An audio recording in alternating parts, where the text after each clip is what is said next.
Okey, so sekarang saya dapat tempahan untuk t-shirt rewang. So saya akan print dan saya akan print pada baju. So ikuti cara langkah-langkah daripada design, kita print dia punya film, lepas tu proses untuk buat blog. So jom kita tengok cara proses daripada A hingga ke Z yang akan saya buat. Okey, sebelum kita mulakan editing, saya mohon anda subscribe, share dan juga like sebagai kita boleh kongsi ilmu ini. Okay, so sekarang saya buka Photoshop. So kita cari file kita yang pelanggan dah pilih. Okay, so sekarang pelanggan pilih yang design untuk rewang yang ni. So kita buka daripada file yang kita dah edit. Okay, so ini design yang kita dah ada. Okay. Terus sekarang kita adjust dia sikit. Okay, kedudukan ini adalah kertas size artwork size A3 untuk portrait. So kita akan print secara portrait lah. So sebelum kita nak print jadikan dia film, sebelum kita buat blog, okay, kita kena pastikan lah ni adalah proses yang paling penting. Kita pastikan design kita sharp, design kita berada dalam kedudukan yang betul lah. Okay. Terus sekarang kita boleh print. Kita print secara lens portrait bersaiz A3, juga menggunakan printer bersaiz A3. Okay, alright, kita setting kertas saiz A3. Okay, pastikan kita nak print hitam, dia punya tu mesti print warna hitam. Okay, print warna hitam, pastikan hitam dia tu betul-betul hitam. Kalau tak nanti blog, kita nak buat blog nanti dia tak dapat baca. Okay, so sekarang kita sampai ke proses printing. Printer saya ni dah hampir lebih 5 tahun. Alhamdulillah, dia bekerja dengan baik.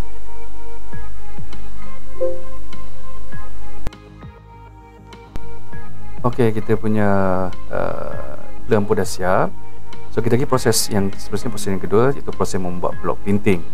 Okey, so ini adalah proses yang juga penting. Okey, dan kita kena lakukan juga dengan berhati-hati, serta kena cepatlah, sebab dia bahan ni tak boleh kena tak boleh kena cahaya terlalu lama. Okey, untuk masa pada blog. So bahan ini kita panggil photo emulsion untuk kita sapukan pada blog. Okey, so kita tengok cara dia.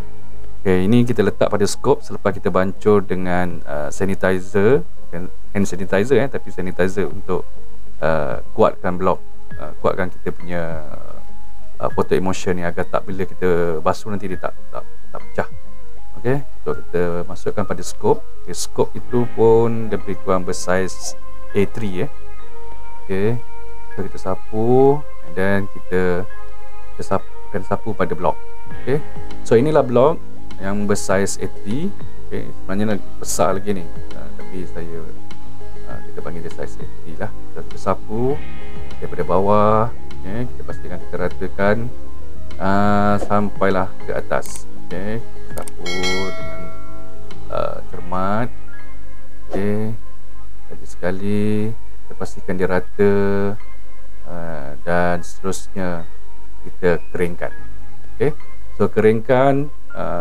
Kalau satu blok ni okey lah kita keringkan, tapi kalau banyak blok, kadang-kadang kita kena simpan dalam bilik yang gelap, biarkan dalam 1 jam atau 2 jam, and then kita boleh jimatkan kita punya elektrik lah.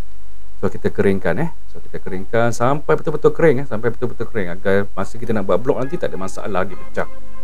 Okey, kalau pecah sikit-sikit kita tak apa, boleh touch up di bahagian-bahagian luar, tapi kalau kena pada artwork, kita kena buat balik semula lah. Okey. Okey, baik, kita dah siap keringkan. So sekarang kita masuk proses yang ketiga, iaitu kita masak blok ataupun kita expose blok kita di atas cahaya lampu. Okay. So ni kita setting dulu di atas meja pattern kita, dudukkan dia. So kita pastikan dudukkan dia betul, tengah, center. Lepas tu kita letakkan selotip untuk kita memudahkan proses blok kita nanti lekat film tu lekat pada blok kita lah. Okay. So proses ni kita pastikan kita pasang ke empat penjuru, okay, sekurang-kurangnya 4 penjuru, dan selebih-lebihnya kita bolehlah pasang di bahagian tengah yang tak ada artwork tu lah. Okay. So ni proses untuk setting blok kita lah. Okay. So seterusnya kita ambil blok yang kita dah keringkan tadi, yang kita dah letak photo emulsion. Okay. Kita dah keringkan. So kita pastikan kedudukan dia betul, kita ni, dan kita angkat. So begitulah kedudukan film berada di atas blok kita. Okay. So lepas tu kita nak kena letakkan pada, kita masak dia lah, kalau dalam erti kata lain kita masak blok tu. So kita lapikkan dengan kertas warna putih, kertas warna putih yang tebal sikit. Lepas tu kita empap dia dengan batu, batu keras. Batu ni dah lama ni, batu ni, okay, dah lebih 7 tahun, okay, dia berada dengan saya. Okay, so kita susun, kita empap atas artwork. Okay, artwork tu sebelah bawah, sebelah belakang dia. So ni kita empap di bahagian so kita nak biar cahaya tu sama rata kena pada design yang artwork yang kita. Okay, so seterusnya kita letakkan kain ataupun benda yang gelap. Okay, kita letak di atas dia, kita tutup agar cahaya yang akan kita buka, okay, di bahagian lampu nanti, cahaya yang keluar tu nanti dia tidaklah pergi ke mana-mana. Kalau boleh dia berada di dalam kawasan blok tu saja. So untuk pastikan kita punya blok itu berada dalam keadaan yang baik. So sekarang kita set masa. Kita biasa, untuk saya ni saya gunakan 3 minit. Okay, saya dah biasa guna 3 minit. So saya akan setting masa 3 minit. So kita start buka dia punya lampu. Okay, cahaya dia memang ni tidak ada berapa mentol, lebih kurang dalam 15 mentol ataupun 16 mentol. Okay, so masa 3 minit nanti tamat. Okay, so kita akan tutup nanti, kita akan tutup. Jangan terlalu lama, kita tak boleh terlalu lama. Kalau lebih ekstra dalam 10 saat ataupun 15 saat tu still ok lagi lah. Okay, kita nak pastikan dia betul masak. Tapi jangan terlalu lama sampai 1 minit, nanti kita punya blok tu dia overexpose lah. So bila overexpose dia tak akan jadi. So kita tutup lampu. Ok, so kita clearkan kain tadi, kita keluarkan. Ok, kita susun.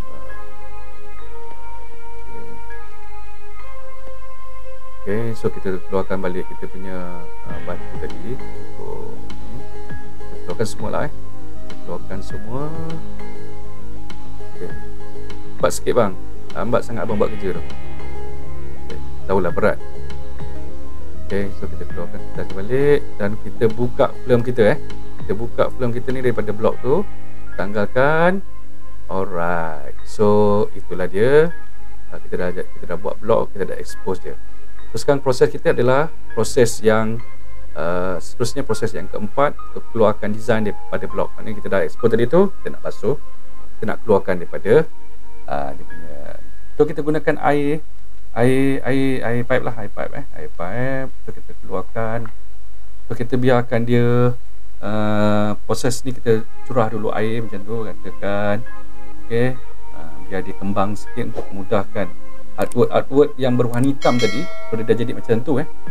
Okay, so kita ni kita siram dia, kasih rata biar dia lembut, biar mudah nanti kita nak keluarkan dia punya artwork yang kita nak print. Okay, depan belakang kita pastikan di depan belakang. Okay, terus and then nanti bila kita dah rasa dia dah cukup kembang, okay, dia dah cukup kembang dia punya ni photo emulsion dia, so kita gunakan air yang kuat sikit, kita tembak betul. Alright, so kalau macam saya dah biasa, saya akan terus guna air pipe lah, kita tembak sebab saya dah tahu berapa kekuatan yang perlu saya tembak. Kebiasaan masa baru-baru dulu saya menggunakan spray yang biasa orang rambut kan ada spray tu, so saya akan pancit dengan berhati-hati agar blok saya tak pecah lah. Kalau macam ni saya dah tahu kekuatan blok saya, so saya pancit pun saya dah tahu berapa kekuatan. So kita teruskan sampai artwork kita betul-betul kata orang hilanglah dia punya ni, hingga jadilah artwork dia. Kita pancit terus. lubang-lubang yang halus-halus tu kita tembak lah, kuat-kuat sikit. Tapi kena berhati-hati juga proses ni sebenarnya. Kadang-kadang dia tak berapa jadi, kadang-kadang dia boleh tiba-tiba dia pecah. Kadang-kadang kita kena buat semula ataupun kita kena catch up. So sekarang dah jadi, untuk dia dah keluar macam mana yang berada dekat film tadi, so berada macam tu selepas kita masak dengan menggunakan cahaya yang selama 3 minit tadi. Okay, so inilah ni. So sekarang prosesnya seterusnya kita nak kena jemur lah. Okay, kita boleh juga keringkan guna hair dryer, tapi dalam proses ni saya tak mau terkejar-kejar, so saya menggunakan dalam semester. So kita gunakan cahaya matahari untuk keringkan dia. Alright, so kita tunggu lebih kurang dalam 1 jam. Proses blok, kita pastikan blok kita betul-betul kering. Okay, alright, so kita akan proses terus. So, proses yang kelima, bajuan warna. Okay, kita baju warna kita. Okay, ni sekarang kita nak print warna putih. Okay, so warna putih ni adalah dye. Okay, ni kalau daripada kod dia EL200, iaitu white dye. Ini proses kita adalah proses print silk print. So kita menggunakan rubber dye. Okay, so kita kacau-kacau dia dulu bagi dia kata orang lembut sebati. Kalau tak ni kita boleh campur air sikit untuk lembutkan dia. Okay, agar dia tak terlalu keras, dia lebih kurang macam cair susu pekat lah. Okay, seterusnya kita masuk proses yang ke-6. Kita sarung baju dulu pada pattern cetak. Okay, ni cara dia. Okay, kita masukkan. Okay, so macam saya ada lebih kurang dalam 20 pattern. So kita kena sarung semua baju kita. Okay, kena setting juga betul-betul untuk masukkan baju agar dia berada di tengah-tengah. Okay, dia ada teknik dia. Teknik dia lebih kurang macam ni lah. So bahagian ketiak kena sama ke depan. Lepas tu kita kena tekan sikit pada gam pada pattern. Okay, pada pattern tu ada gam tapi dia gam untuk baju lah, untuk kuatkan bila kita print dia tak terangkat. Okay, cara dia proses seterusnya iaitu proses sarung baju.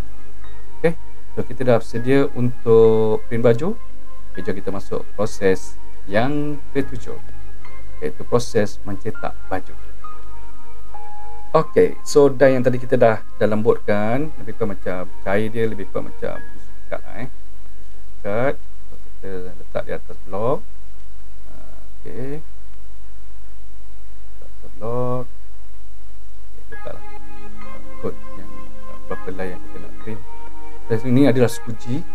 Okay, untuk tarik dye tu untuk bagi rata, tariklah. Okay, squeegee ni dalam bahasa Jepun sebenarnya. So begitulah proses printing. Kita angkat.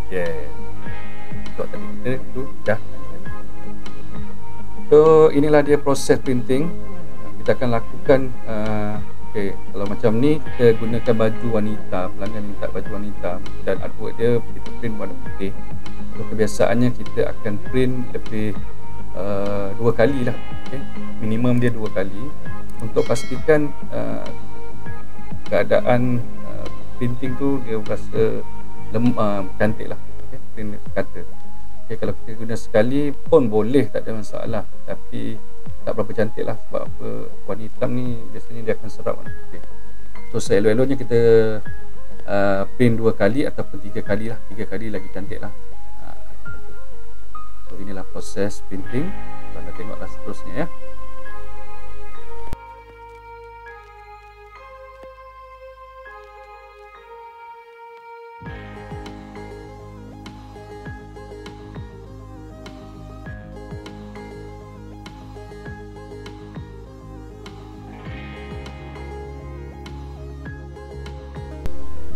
Okey, kita dah sampai baju yang terakhir.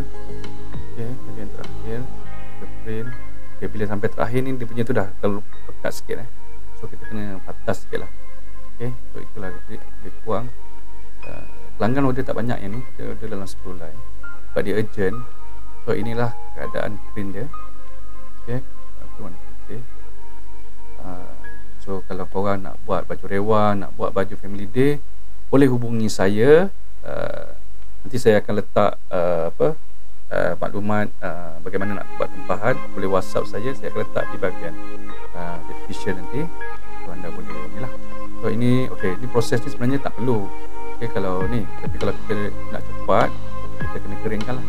Okey, terutamanya bila melibatkan 2 color, 3 color, so kita kena keringkan. Okey, keringkan menggunakan hair dryer, jangan terlalu dekat.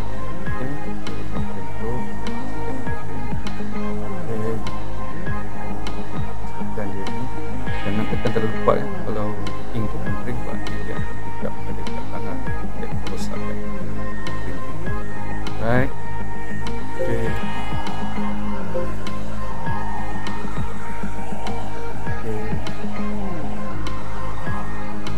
Keringkan betul dan dikering. Okay. Kadang-kadang saya just sidai saja kalau job banyak, bikin baju banyak, sidai saja. Okey. So ini dah kering. Okey, kering. So sekejap lagi kita dah boleh buka lah. Buka dan proses kita siap. Okey, macam ni kita dah check dia dah kering, kita buka. Cara buka pun ada cara. Okey, tidak merosakkan baju tu. So itulah dia proses terakhir. Jadilah selai baju.